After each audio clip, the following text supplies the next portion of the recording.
everyone, today we're looking at notes K-3 log properties condense. So in part 1 we're going to condense, but first I want to refresh you through K-2 log properties expand. So I just want to quickly run through, remember, look at your product property, your quotient property, and your power property, because today we're actually going to be given something that's an expanded form and we're going to go backwards and put it into the condensed form. So refresh over those from K-2 real quick if you need to. All right, part 1, number 1, okay? Part 1, number 1. So I've already got some of these written out. So in this one, we've got natural log of 4 plus natural log of x. Since we have a log with the same base, okay, so log base e, which is natural log, we can condense these using the product property. Because we have this plus in between here, that means we're going to rewrite as natural log of 4 times x. Okay, so that's number 1. On number 2, you have log base 4 of z minus log base 4 of y. So again, we have log of the same base. If this was log base 4 and this was log base 5, of course we would not be able to condense because you have to have the same base. So here in this, since we have the same base and we have this minus in between, we're going to use our quotient property to condense. So that would look like log base 4 of z over y.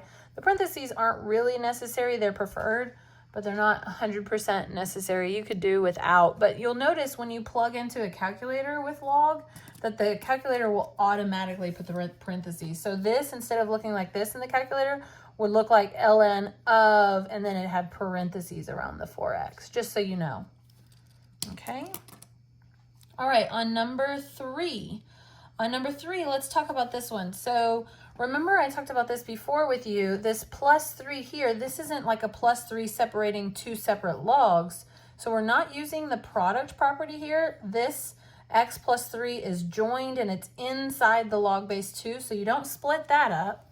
The only thing you can do on this problem is use the power property and raise that to an exponent here on the quantity x plus 3. So it would look like log base 2 of the quantity x plus 3 squared. And you can totally leave it like this. You don't need to FOIL out. Okay, so that is your final answer there. All right, on number 4. On number 4, we have a similar situation, 2/3 log base 5 of the quantity x plus 4. Okay, so same thing. We're not going to split up the x plus 4. That's what you're taking the log of. Okay, so the only thing we do here is raise to the 2/3 power. Okay, so log base 5 of x plus 4 raised to the 2/3 power. But for pre-cal, not calculus, just for pre-cal, we are not allowed to keep fraction exponents in the answer. So no fraction exponents. Here that wasn't really a fraction. It was just 2. It was an integer.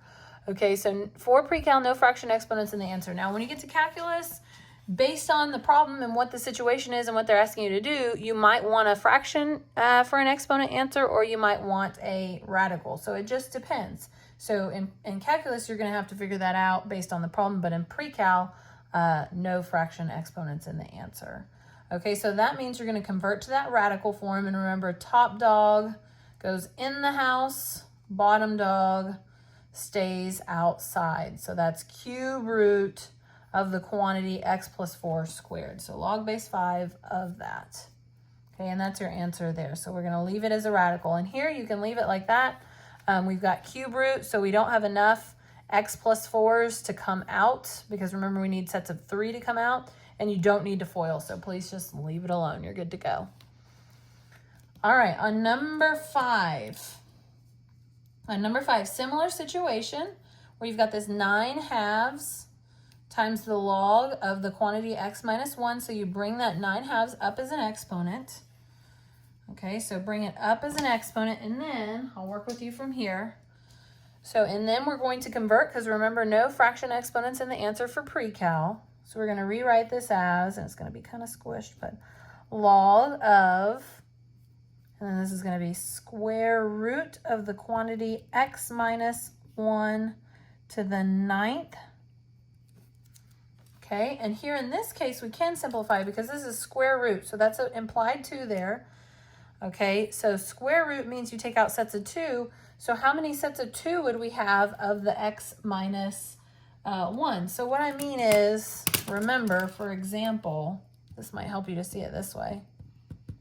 If you've got square root of x to the 9th, of course, when you simplify, that's going to be x to the 4th. You can take out 4 pairs, square root of x.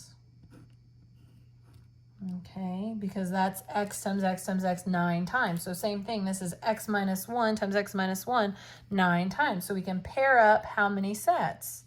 We can pair up 4 sets. So that's going to look like log x minus 1 4 times, and then the square root of the quantity x minus 1 is left inside. Similar to this.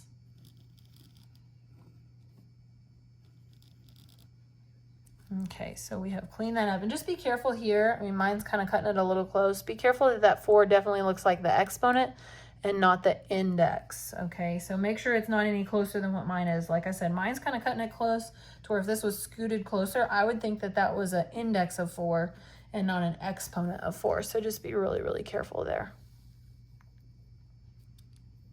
All right, let's look at number 6. Number 6 looks like a beast, doesn't it? Okay, but we can handle it. So we've got all log base 4, so we're good to go there. We've got some minuses, we've got 1 plus, so we're going to be using both the product and the quotient property, as well as with these 2, like the 2 in front, of course, is going to come up as an exponent. That 1/2 in front is going to come up as an exponent, and that's it on those. But let's go ahead and write, we've got log base 4 for sure. So the a has a positive coefficient right out here in front, so that means that the a is going to be in the numerator. Since the b has that negative in front of the log base 4, that means that that guy is going to actually be in the denominator, right? So the minus means denominator. This c, we're positive here, so that's going to be c squared, right? Because that 2 comes up as an exponent. And then here, since this is minus in front of the log that contains the d, we're going to have d to the 1/2 power in the denominator, since that's a minus. Okay, so does that kind of help you through that? So then let's clean this up, of course. Okay, remember no fractions and exponents for answers. So this is going to look like, do I have enough room here? I'm going to come, yeah, I think I do. Log base 4 of ac squared b square root of d. Okay, and again, you could put, wouldn't be a bad idea to put the parentheses here. Like I said, if you were to type something like that in the calculator, they would automatically be there. And we'll talk about a situation when they're definitely necessary. In this case, they're not 100% necessary, but they're preferred, okay? All right, so we're good there. Let's look at number 7. Okay, so on number 7, I'm going to get out my red because that -2, notice we've got the brackets here. That needs to distribute to both of these logs. So it's going to distribute to this log and to this log. So first thing we're going to do is we're going to write, I'm kind of running out of space here. We're going to drag down the ln x, and then we're going to write -2 ln of the quantity x plus 2 minus 2 ln of the quantity x minus 2. Okay, so notice that went to this log and it went to this log, both terms. Okay, there's only 2 terms in here. This is a term and this is a term, and the -2 distributed to both. Okay, so now that we've got that taken care of, now let's use our quotient property, and we're also going to use our product property to bring that 2 up here and bring that 2 up here. So this is going to look like ln, and then x in the numerator because of that guy, right? And then in the denominator, well, you know, I should probably space this out because we're going to have a whole lot in the denominator, aren't we? Because both of these are minus. So I'm going to have x in the numerator, and then the x plus 2 squared, right? Because that 2 comes up. And then also the x minus 2 squared.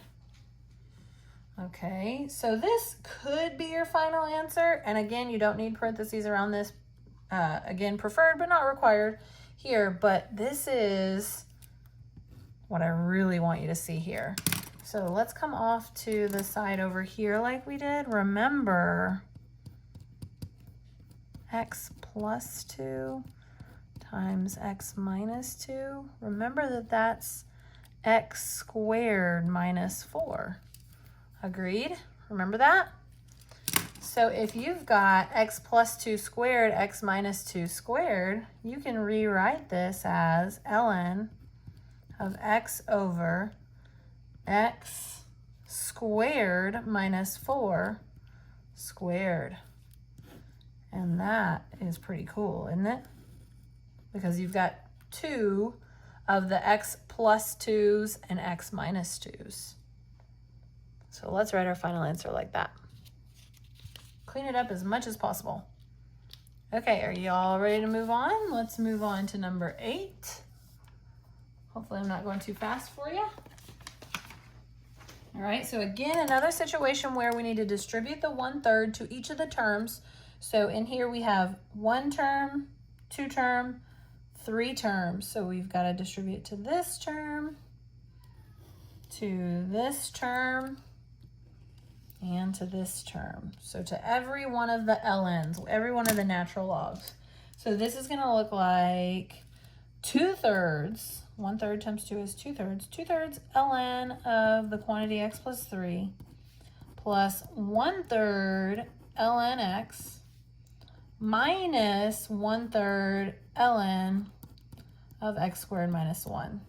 So that means every single one of these is going to use the power property. So that's going to come up to the power, that's going to come up to be a power, and that's going to come up to be a power.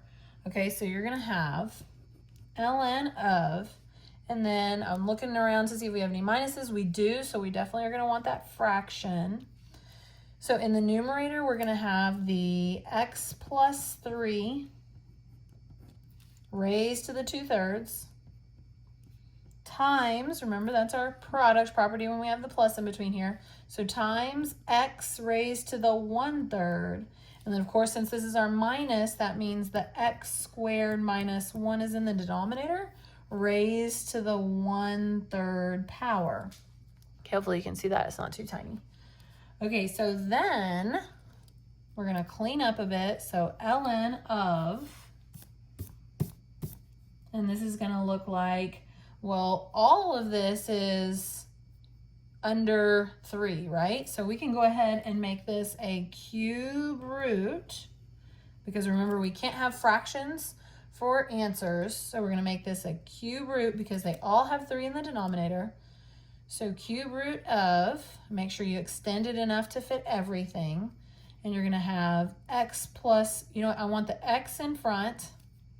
Okay, and then and that's x to the first, and then times the x plus 3 squared. Remember the 3 denominators is what's making it cube root, and then this is second power, this is to the first power, over x squared minus 1. And that's to the first power, I don't need to write it. Okay, so this would be an acceptable answer. Again, you could FOIL this out and then distribute the x, but personally, the only thing that we're concerned about you not having is don't have those fraction exponents. But the exponents that are integers are just fine. And again, you could put the parentheses, but they're not 100%, they're not required here. Okay, so that's it for that. Now we're gonna go back, because remember you saw that that was part 1. So part 2 is a quick refresher, because you're going to see it on your assignment. Part 2 is a quick refresher of evaluating. Hopefully I can spell evaluate. Okay, so on number 1, we're just going to do 2 quick ones here. On number 1, we're going to do log base 3 of 1/9. Evaluate that. And then I'll put number 2 down when I see how much space this takes. So remember, when we evaluate, we do equals x, because we don't know what it equals if we don't have a calculator, and then we convert. So this would look like 3 to the x power equals 1/9. And then of course 3 is prime, so we leave that guy alone. But here 1/9 can be rewritten as 3 squared. So then again, remember we have to convert this to come up to the numerator, so that'll look like 3 to the negative 2. And then of course if our bases are equivalent, the only way this statement will be true is if the exponents are equivalent. So we have to say that x would equal negative 2. And that's true. 3 to the negative 2 equals 3 to the negative 2. Okay. So then let's do number 2. I'm going to come over here and do number 2. So on number 2, we've got log base 5 of 75 minus log base 5 of 3. Okay, so this is a little bit of evaluation with also condensing. So this is kind of two. We got two things going on here. So first we're going to condense to a single log. So that minus means we're going to use our quotient property. So log base 5 of 75 over 3, which is really log base 5 of 25, right? When we use simplify. So then we're going to say equals x, because we don't know what it equals, and then we're going to convert. So 5 to the x equals 25. What's the answer there? So 5 to the x equals 25 is 5 squared, essentially, and you probably could have done it from that step. So x equals 2. 5 squared equals 25. That's it for today, y'all.